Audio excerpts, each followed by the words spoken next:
Hey mga bros, bakbakan ng SMB versus Phoenix Super LPG ngayong Governors Cup 2024 mga kabrod. So ito na nga import ng Phoenix. Ito pong si McKinnis. Sa SMB naman, ito pong si Jordan Adams. So ito na nga mga brods, quick recap lang naman tayo.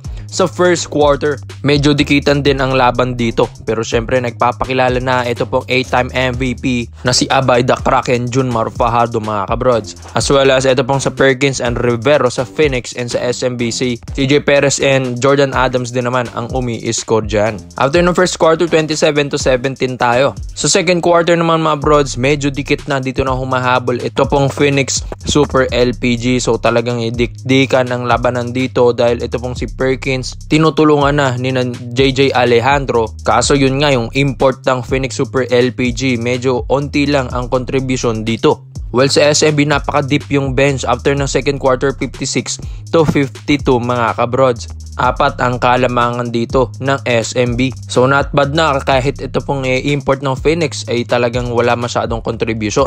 So sa third quarter, second half na tayo mga brods ganun pa rin, dikdigan pa rin ng labanan. Medyo lumalayo kahit papanong SMB pero hindi sila nakakatambak sa Phoenix Super LPG. Ang ganda rin naman kasi ng play dito ng Phoenix kahit ito pong si McKinnis ay medyo nangangapapa sa kanila. Yung mga locals dito yung gumagawa mga brods. Sa SMB, ganun pa rin, consistent pa rin sina Junmar Fajardo and CJ Perez as well as Jordan Adams. Si Romeo ay medyo tumutulong na rin kahit papando dito mga brods. After third, 86-77, lamang pa rin ang SMB dito.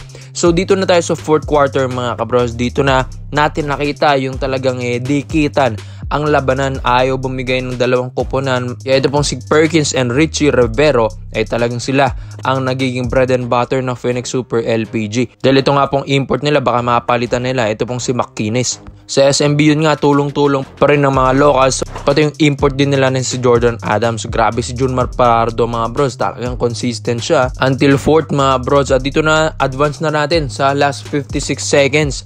105-106 ang ating score dyan mga bros, lamang ng isang SMB. Pero ball possession nila talagang dikitan dito. Mamintis man ni CJ Perez talagang opportunity na ito para sa Phoenix Super LPG. Pero mga bros, pumukol ng 4 points ito pong si CJ Perez at kanyang naipasok yun mga bros for 4 points. CJ Perez 110-105 mga brods. Grabe na yung naging impact ng 4 points mga brods. Biglang layo yung lamang. Kaya mga brods dumating na rin sa ibang bansa yung mga reports and yung mga trending natin na 4-point shot dito sa PBA ay talagang nakilala tayo bigla dahil sa All-Star nga lang ginagamit ito pero naging official na ito sa PBA. Kaya 110-105, napakalaking bagay ng 4 points ni CJ Perez. Napakamot ulong Phoenix dito. Pero yun nga, sa bandang huli hindi na nakahabol ang Phoenix. Naka 2 points lang sila, 107-111 ang ating score dyan mga kabrods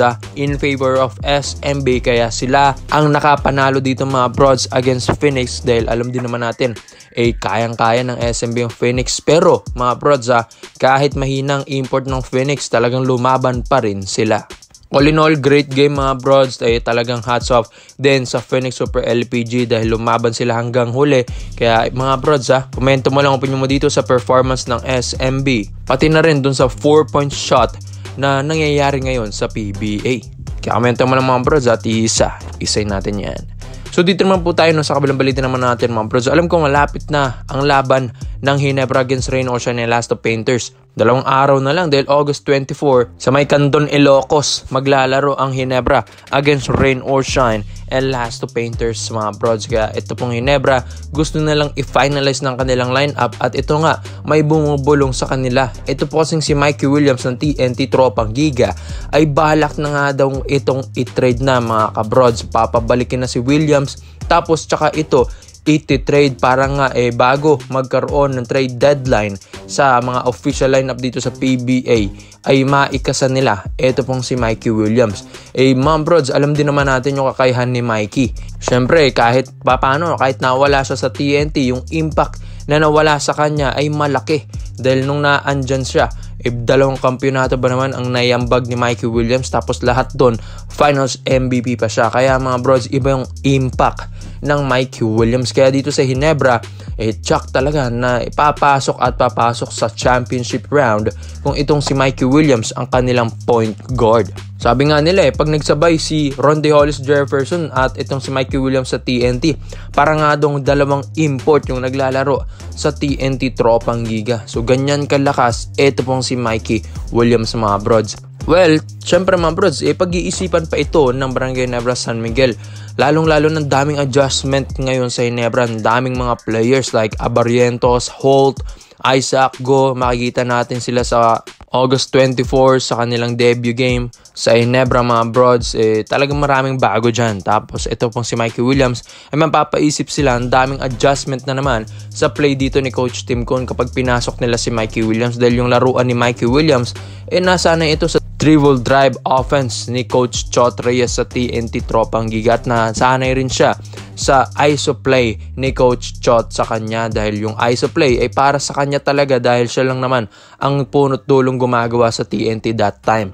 Kaya sa Ginebra ay mababago yun dahil talagang team play. Ito pong mga plays ni Coach Tim Cone, triangle offense ni Coach Tim, diba nadala niya sa Gilas, at yun muntik-muntikan pa natin matalo yung mga the best of the best ng ibang bansa sa ating FIBA Olympic qualifying tournament.